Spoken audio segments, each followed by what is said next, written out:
ভারতের দখলে থাকা ঝিনাইদহের মহেশপুর উপজেলার সীমান্ত এলাকায় কোদলা নদীর ৫ কিলোমিটার অংশ দখলমুক্ত করার দাবি করেছে বর্ডার গার্ড বাংলাদেশ বিজিবি।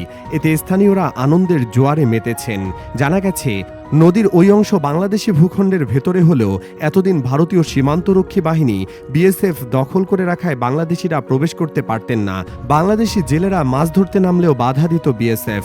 নদীর ওই ৫ কিলোমিটার অংশ এখন যে কোনো বাংলাদেশি নামতে পারবেন বলে আশ্বস্ত করেছে বিজিবি।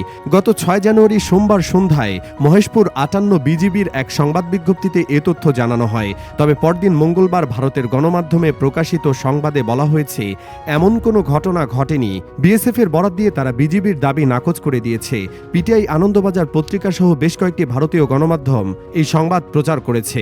কোদলা নদীর ৫ কিলোমিটার উদ্ধারের বিজিবির দাবি সত্য নয়, একথাও বলেছে তারা। প্রতিবেদন অনুসারে বাংলাদেশের কোদলা নদীর প্রায় ৫ কিলোমিটারের মতো জায়গা ১৯৭৫ সালের সীমান্ত চুক্তি অনুসারে ভারতীয় ভূখণ্ড হিসেবে বিবেচিত হয়। এ বিষয়ে মহেশপুর ৫৮ ব্যাটালিয়নের অধিনায়ক লেফটেন্যান্ট কর্নেল শাহ মোহাম্মদ আজিজুস শহীদ বলেন, ভারতীয় মিডিয়ার খবর আমাদের দৃষ্টিগোচর হয়েছে। তারা অসত্য তথ্য প্রকাশ করেছে।